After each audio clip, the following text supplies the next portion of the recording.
Hello, my name is Sage Stanley, and today I'm going to be talking about cultivating trust in the workplace, specifically as a bartender.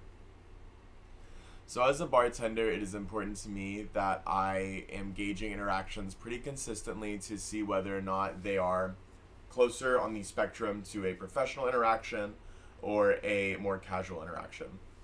Professional interactions for me look like alcohol representatives who are coming in and trying to get their products at our bar, or people who are there on business meetings with other people. On the other side, I'm going to have a lot of parties, a lot of people who are there on dates or just on their own, who are ending their night or maybe just starting it, trying to have a good time and trying to have fun.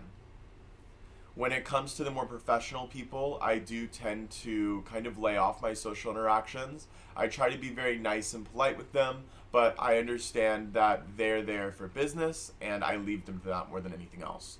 On the more casual side, I always try to give an engaged greeting. I always try to make sure that they're aware that they are welcome. That is a very important part of being a bartender. That is one of the two that I think is very important, and I'll get to the second one later. I always try to ask them what brings them in. Being in a jazz bar means that I'm allowed to engage with them on that level, and it's always an amazing icebreaker. And I ask them why they're in the area in general, what brings them into the bar, and after actively listening to those responses, I get to call back to those later in the night, making sure that I remember different little tidbits that they'd left, asking them if they want the same drink, calling them by name. Those are ways that I establish a pretty strong trust with my patrons and making sure that they feel comfortable there.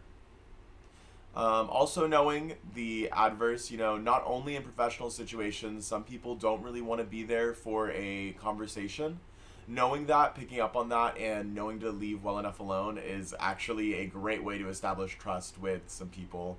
And knowing that they can come back and not have to worry about being badgered by a bartender. The second thing that I want to talk about is quality. So, whenever you're putting out a product, you always want it to be consistent and you want it to be of high quality. That means using the same methods you did to make it the first time, the second time, and so on and so forth. Using high quality ingredients and making sure that the customer is happy with their product. If you do both of those things, honestly, in any workspace, as long as you're making sure that your social interactions are good, people trust you, and they feel comfortable around you, and the product that you're putting out is solid and well made and consistent, those are both ways to be amazing in a workspace. That is my presentation. Thank you so much, and have a great rest of your day.